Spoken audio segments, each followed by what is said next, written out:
بسم اللہ الرحمن الرحیم۔ اللہ تبارک و تعالیٰ کے بابرکت نام سے شروع جو بڑا مہربان اور نہایت رحم فرمانے والا ہے۔ السلام علیکم ورحمۃ اللہ وبرکاتہ۔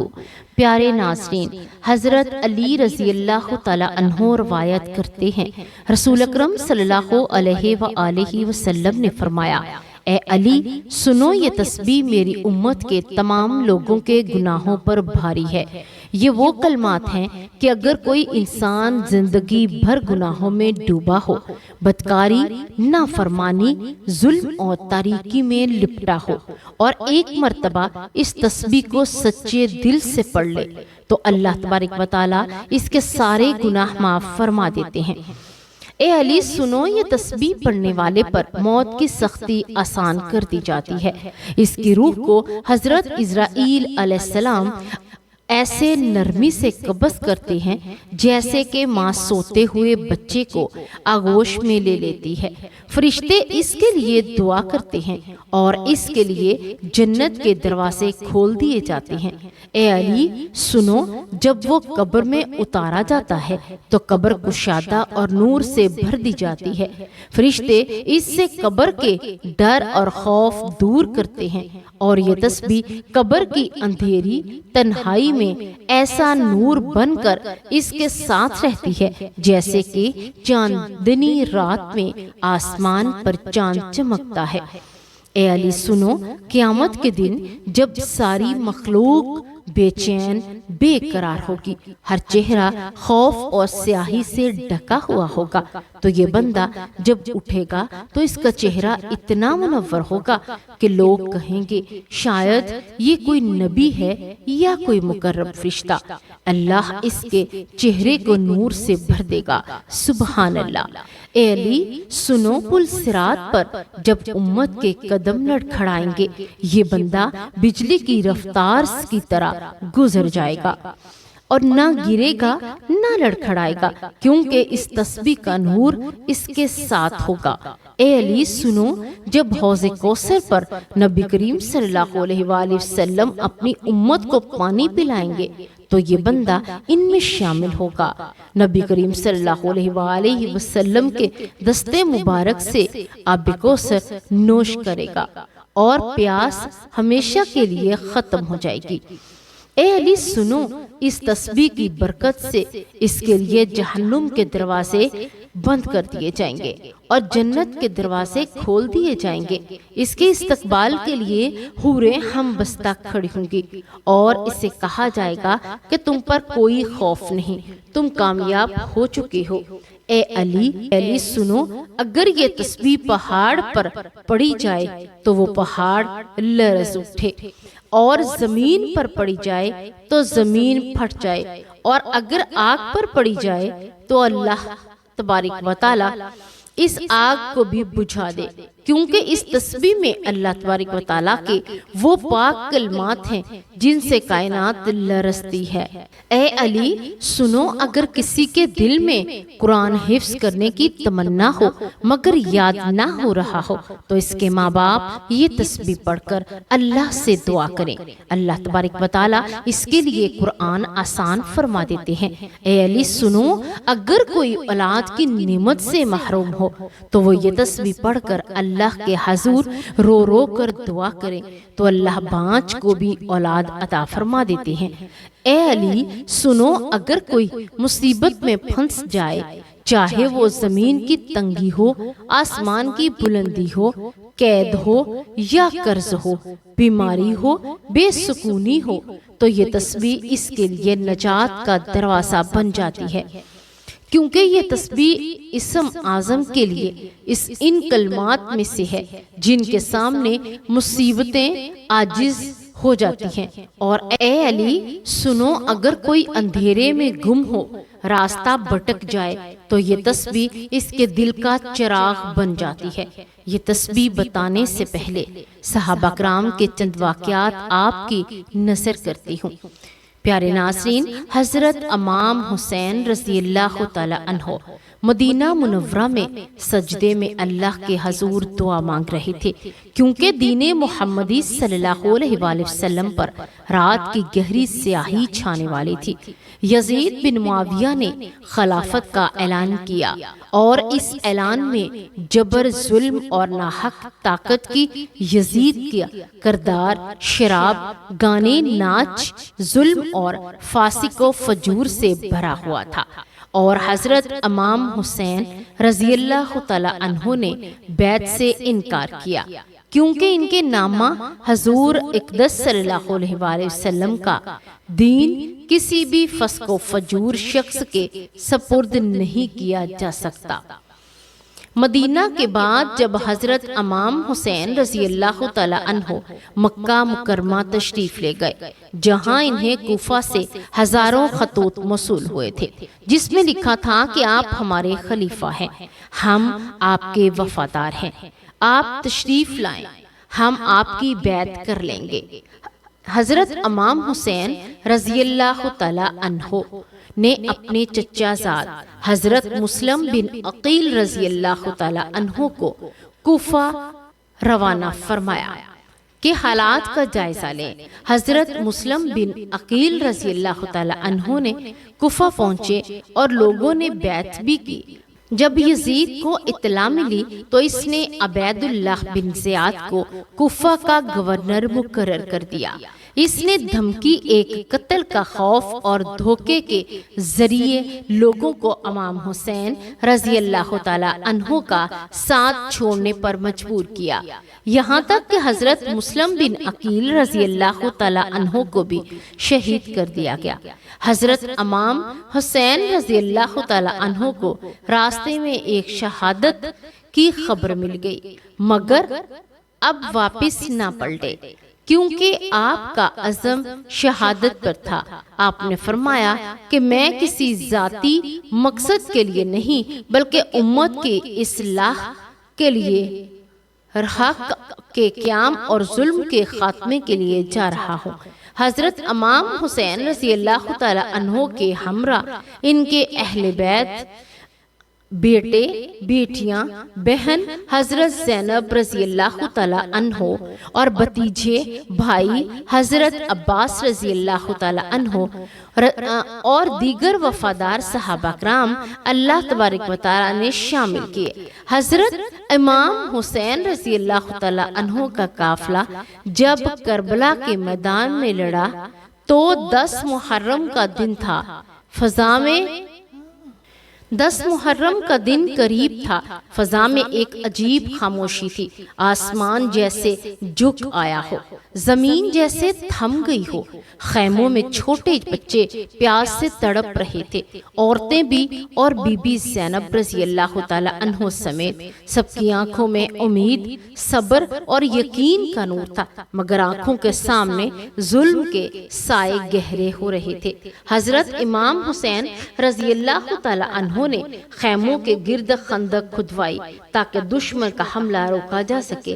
اس دوران یزید کی طرف سے بار بار پیغام آتا رہا کہ یزید کی بیعت کر لو، جان بخشی ہو جائے گی، مگر حضرت امام حسین رضی اللہ تعالی عنہ فرما رہے تھے کہ میرے جیسا یزید جیسے کی بیعت نہیں کر سکتا، کیونکہ باطل کے آگے جھکنا میرے نانا حضور صلی اللہ علیہ وآلہ وسلم کی سنت نہیں ہے۔ دشمن نے پانی بند کر رکھا تھا۔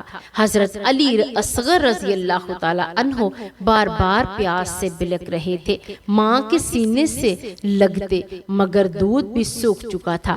حضرت امام حسین رضی اللہ تعالی عنہ نے ہاتھوں پر اٹھا کر فرمایا، اے لوگو، اگر مجھ پر رحم نہیں آتا تو اس معصوم بچے پر رحم کرو، مگر جواب ملا کہ ہر ملا سے جیسے ہی بے رحم نے ایسا تیر مارا کہ مارا جو حضرت علی اصغر رضی اللہ تعالی عنہ کے گلے کو چیر گیا اور وہ گود میں ہی دم توڑ گئے۔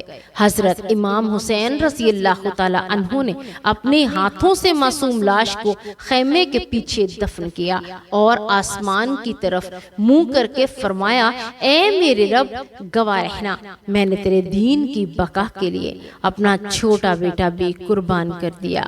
اب نوبت یہاں تک آ گئی کہ حضرت علی اکبر رضی اللہ تعالی عنہ، جو اپنے نانا حضور صلی اللہ علیہ وآلہ وسلم کی صورت میں ایک جھلک تھی، انہوں نے اجازت طلب کی، ماں کے گلے لگے، بہنوں کو تسلی دی اور باپ سے اجازت لے حضرت امام حسین رضی اللہ تعالی عنہ نے آنکھوں میں آنسو لیے فرمایا، جا بیٹا، مگر جا کر اپنے نانا کو سلام کہنا اور کہنا کہ حسین کا علی اکبر بھی قربان ہو گیا۔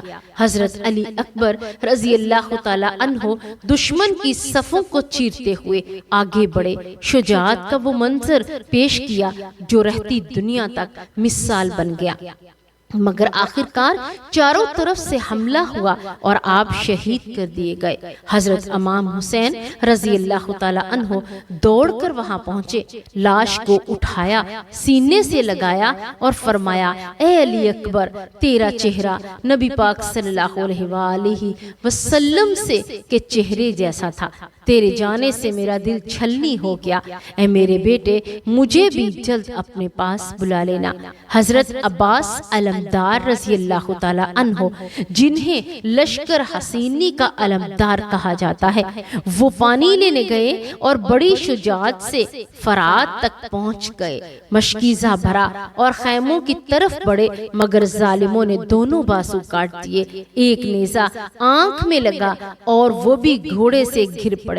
حضرت امام حسین رضی اللہ تعالی عنہ دوڑ کر بھائی کے قریب پہنچے، دیکھا تو بازو کٹے ہوئے تھے، جسم لہو لہان تھا، آنکھوں سے خون بہہ رہا تھا۔ فرمایا، اے میرے وفادار بھائی، حضرت عباس رضی اللہ تعالی عنہ، تیرے بغیر میرا دل ٹوٹ گیا، تو میرا سہارا تھا، تیرے بعد اب میری کمر ٹوٹ گئی ہے، آپ حسینی خیمہ ویدان ہو چکا ہے۔ اب کربلا کے میدان میں صرف حضرت امام حسین رضی اللہ تعالی عنہ رہ گئے تھے۔ خیموں کی طرف جاتے ہیں تو معصوم سادات کی نظریں ان کے چہرے پر ٹکی ہوتی، بیبیوں کی سسکیاں فضا میں گونجتی۔ حضرت زینب رضی اللہ تعالی عنہ اپنے بھتیجوں کے لباس سنبھالتی ہیں، کبھی اپنے بھائی کے زخموں پر مرہم رکھتی ہیں، مگر ہر قدم پر صبر کا پہاڑ بنی کھڑی ہوئی تھی۔ حضرت امام حسین رضی اللہ تعالی عنہ خیمے میں داخل ہوئے تو ایک ایک بچے کو پیار کیا، پاک بیبیوں کو تسلی دی اور فرمایا، صبر کرنا، یہ دین کی بقا کا سفر ہے، اللہ تبارک و تعالیٰ نے تمہارے صبر کو امت کے لیے چراغ بنا دے گا۔ حضرت زین العابدین رضی اللہ تعالی عنہ کو دیکھا جو بیمار تھے، سر پر ہاتھ رکھا اور بی بی زینب رضی اللہ تعالی عنہ کو ان کی حفاظت کے لیے کہا، پھر نبی کریم صلی اللہ علیہ وآلہ وسلم کے پیغام کو یاد کرتے ہوئے میدان کی طرف نکلے، اے حسین، تو شہید کیا جائے گا، تیرا خون امت کی بیداری بنے گا۔ حضرت امام حسین رضی اللہ تعالی عنہ نے اپنا آخری خطبہ دیا، فرمایا، لوگو، اگر تم میرے نانا کو مانتے ہو، اگر تم قرآن مجید کو مانتے ہو، اگر تم اللہ سے ڈرتے ہو تو بتاؤ میں کس جرم میں قتل کیا جا رہا ہوں؟ مگر لشکر یزید پر دنیا کی ہوس غالب آ چکی تھی، تلواریں اٹھ چکی تھی، نیزے تان لیے گئے تھے۔ حضرت امام حسین رضی اللہ تعالی عنہ نے تن تنہا ان پر حملہ کیا اور نامور سپاہی جہنم واصل کیے۔ دشمن حیران تھا کہ تنہا یہ مرد حق کس قوت سے لڑ رہا ہے، مگر آخر وہ لمحہ آ گیا جب چاروں طرف سے حملہ کیا گیا۔ ایک ظالم نے پشت پر وار کیا، دوسرا نیزہ سینے میں اتارا گیا، تیسرا آپ گھوڑے سے زمین پر آ گئے اور حضرت امام حسین رضی اللہ تعالی عنہ نے سجدے میں سر رکھا اور فرمایا، اے اللہ، میں تیرا بندہ ہوں اور تیرے رسول صلی اللہ علیہ وآلہ وسلم کا نواسا ہوں، تیرے لیے اپنی جان قربان کرتا ہوں۔ تلوار چلوانے والے شمر جیسے ظالم نے ان کا سر تن سے جدا کر دیا۔ اللہ اکبر! آسمان سیاہ ہو گیا، زمین لرز اٹھی، خیموں میں کوہرام مچ گیا۔ حضرت زینب رضی اللہ تعالی عنہ دوڑ کر لاش کی طرف آئیں اور فرمایا، اے میرے ماں جائے بھائی، اللہ کے رسول صلی اللہ علیہ وسلم کے لختے جگر، اے زہرا کے جگر کے ٹکڑے، تو ہمیں چھوڑ کر چلا گیا، بیویوں کو قیدی بنا لیا گیا۔ حضرت امام زین العابدین رضی اللہ تعالی عنہ کو ہتھ کڑی پہنا کر بے دردی سے باندھ دیا گیا۔ کوفہ شام کے بازاروں میں آل رسول صلی اللہ علیہ وآلہ وسلم کو رسوا کیا گیا، مگر بی بی زینب رضی اللہ تعالی عنہ ہر جگہ خطبہ دیتی رہی اور ظالموں کے چہرے بے نقاب کرتی رہی۔ قافلہ اہل بیت جو ابھی کل تک مدینہ میں رسول اللہ صلی اللہ علیہ وآلہ وسلم کے خوشبو میں بسا ہوا تھا، آج کربلا کے صدموں کے بعد قید کی زنجیروں میں جکڑا ہوا تھا۔ کوفہ کی گلیوں میں داخل ہوا، بیبیوں کے سروں سے چادریں چھن گئی تھی، ننگے سر بی بی زینب رضی اللہ تعالی عنہ صبر و عظمت کی علامت بن کر آگے بڑھ رہی تھی۔ حضرت امام زین العابدین رضی اللہ تعالی عنہ جن کی حالت بیماری سے نڈھال تھی، ہتھکڑیوں اور بھیڑیوں کے ساتھ جل رہے تھے۔ اہل کوفہ جنہوں نے یزید کے ظلم میں خاموشی اختیار کی تھی، آج جب قافلہ اہل بیت ان کی گلیوں سے گزرا تو ان کی نظریں شرم سے جھک گئیں۔ حضرت بی بی زینب رضی اللہ تعالی عنہ نے وہ تاریخی خطبہ دیا جس نے کوفہ کو جھنجھوڑ کر رکھ دیا۔ فرمایا، اے اہل کوفہ، تم نے ہمیں بلایا، مگر جب ہم آئے تو ہمیں شہید کیا گیا، تمہاری تلواریں ہمارے خون سے بھیگ گئیں، اپنے رسول صلی اللہ علیہ وآلہ وسلم کے نواسے کو سجدے کی حالت میں قتل کر دیا، اور اب تم گریہ کر رہے ہو، تمہارے آنسو ہمیں دھوکہ نہیں دے سکتے۔ یہ وہی زینب تھی جس نے مدینہ کی گود میں آنکھ کھولی، وہ فاطمہ تو زہرا رضی اللہ تعالی عنہا کی تربیت یافتہ تھی، وہ حضرت علی رضی اللہ تعالی عنہ کی بیٹی تھی، اور جس کا ہر قدم قرآن و سنت پر تھا۔ کوفہ سے قافلہ آگے بڑھا اور شام کی طرف روانہ ہو گیا، یزید کے دربار میں پہنچا گیا۔ بی بی زینب رضی اللہ تعالی عنہ نے وہ ایمان افروز خطبہ دیا جو قیامت تک کے ظالموں کو آئینہ دکھاتا رہے گا۔ فرمایا، اے یزید، تو سمجھتا ہے کہ تو جیت گیا، تو نے ہمیں قتل کیا، ہمیں قید کیا، مگر یاد رکھ ہم نے اپنے خون سے اسلام کو زندہ کر دیا، تو ہماری لاشوں پر خوش ہو، مگر ہم نے اپنے نانا صلی اللہ علیہ وآلہ وسلم کی امت کو بیدار کر دیا۔ ہمارے قتل سے تو سمجھتا ہے کہ دین مٹ گیا، نہیں، دین اب قیامت تک سر بلند رہے گا۔ دربار میں جب حضرت امام حسین رضی اللہ تعالی عنہ کا مبارک سر لایا گیا تو حضرت زینب رضی اللہ تعالی عنہ نے اسے دیکھا اور فرمایا، اے میرے بھائی، تو سجدے میں تھا، تیرا سر کیسے نیزے پر آیا؟ اے نانا، حضور صلی اللہ علیہ وآلہ وسلم دیکھ لیجئے آپ کے نواسے کے ساتھ کیا ہوا۔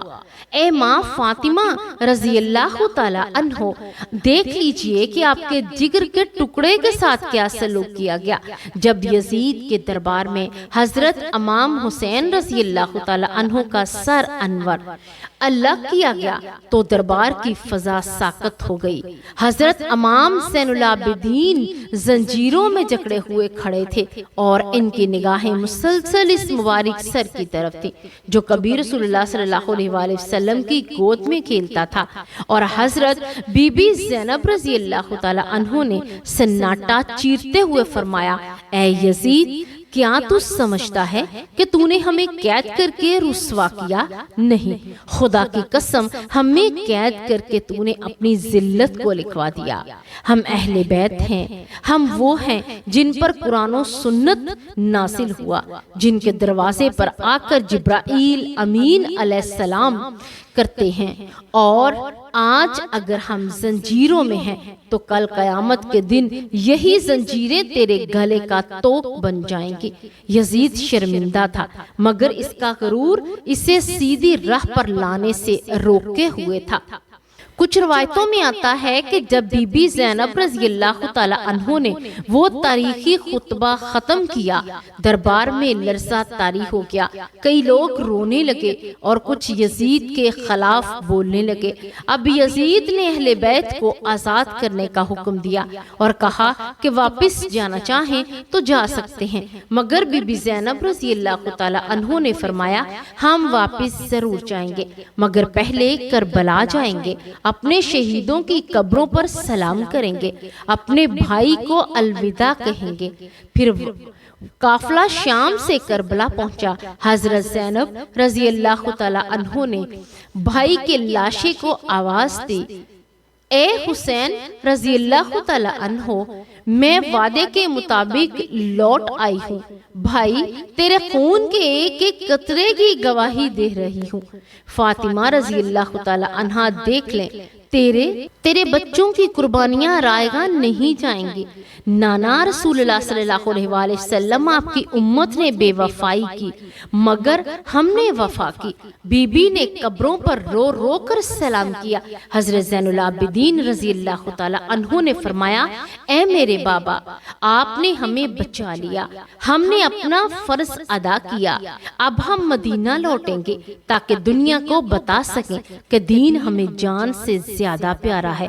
قافلہ اس بیت سے جب کربلا سے مدینہ کی طرف روانہ ہوا تو ہر قدم پر دل خون کے آنسو روتا تھا۔ مدینہ کی فضائیں خاموش تھیں اور صلی اللہ علیہ وآلہ وسلم کے شہر میں ایک غم کی لہر دوڑ گئی تھی۔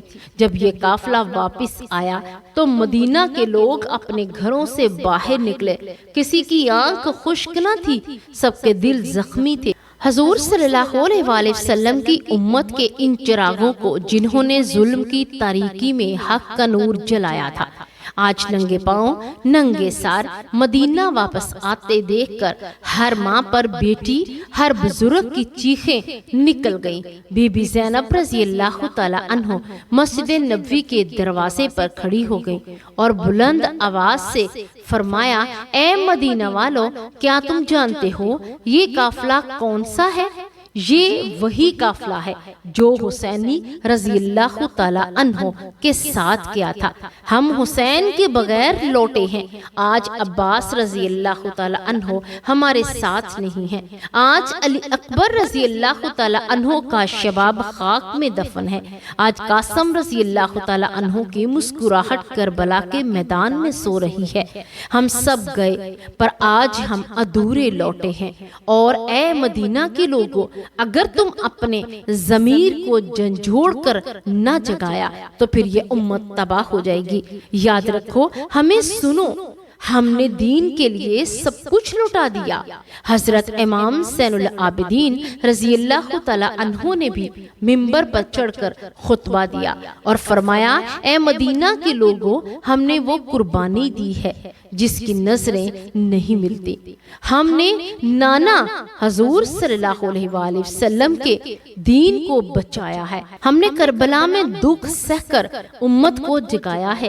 یہ وہی کربلا ہے جس کی خبر میرے نانا حضور صلی اللہ علیہ وآلہ وسلم کو وحی کے ذریعے پہلے ہی دے دی گئی تھی۔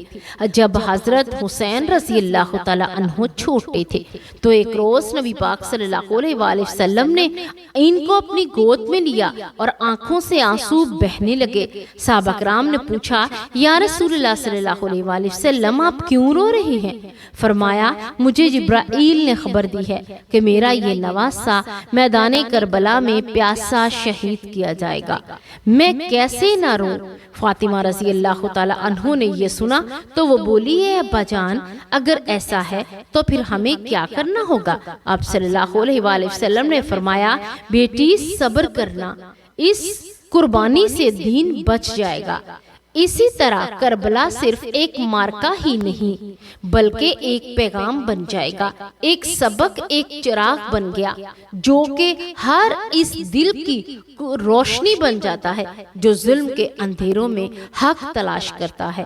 حضرت حسین رضی اللہ تعالی عنہ نے ہمیں سکھایا کہ دشمن کے سامنے جھکنا نہیں۔ اہل بیت نے ہمیں دکھایا کہ دین بچانے کے لیے گھر، اولاد، تن من سب قربان کیا کیا جا سکتا ہے، اور اگر ہم ان مقدس ہستیوں کو یاد کرتے ہیں تو ان کے صبر، ان کی قربانی، ان کی عظمت کو سلام پیش کرتے ہیں۔ پیارے ناظرین، ہمارا آج کا وظیفہ ایک ایسی تسبیح کا وظیفہ ہے جو ایک بہت ہی بابرکت اور طاقتور تسبیح ہے۔ حضرت علی رضی اللہ تعالیٰ عنہ روایت فرماتے ہیں کہ رسول اللہ صلی اللہ علیہ وآلہ وسلم نے فرمایا، اے علی سنو، اگر گناہگار بھی یہ تسبیح پڑھ لے اور اللہ تبارک و تعالیٰ اسے معاف فرما دیتا ہے۔ پیارے ناظرین، آپ نے سب سے پہلے حضور پاک صلی اللہ علیہ وآلہ وسلم کی ذات اقدس پر درود پاک کا نذرانہ پیش کرنا ہے۔ درود پاک ایسا کوئی بھی آپ پڑھ سکتے ہیں۔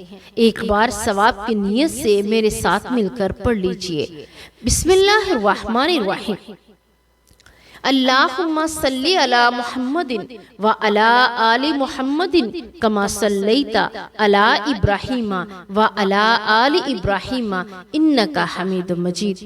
اللہم بارک علی محمد وعلی آل محمد کما بارکت علی ابراہیم وعلی آل ابراہیم انکا حمید مجید۔ درود پاک پڑھنے کے بعد آپ نے ایک تسبیح استغفر اللہ الذی لا الہ الا هو الحی القیوم واتوب الیہ گن کر آپ نے یہ تسبیح اپنے انگلیوں پر، ہاتھوں پر یہ پڑھ لینی ہے، اور اگر آپ کے پاس تسبیح موجود ہے اس پر بھی آپ پڑھ سکتے ہیں۔ یہ تسبیح آپ ان میں سے کسی بھی وقت پڑھ سکتے ہیں۔ اس کے بعد آپ نے ایک تسبیح تیسرا کلمہ یعنی سبحان اللہ والحمدللہ ولا الہ الا اللہ واللہ اکبر ولا حول ولا قوت الا باللہ العلی العظیم یہ پڑھنی ہے، اور آخر میں پھر سے آپ نے درود پاک پڑھنا ہے۔ درود پاک پڑھنے کے بعد آپ اپنے ہاتھ اٹھا کر اللہ تبارک و تعالیٰ سے مانگ لیں۔ بے شک اللہ تبارک و تعالیٰ آپ کی بخشش عطا فرمائیں گے، آپ کے تمام گناہ معاف فرما دیں گے۔ آپ سے درخواست ہے کہ آپ میری اس معلوماتی ویڈیو کو لائک ضرور کریں اور اسے صدقہ جاریہ سمجھ کر شیئر دوسروں تک ضرور کر دیجئے، اور اگر آپ اس چینل پر نیو ہیں تو چینل کو سبسکرائب کر دیجئے۔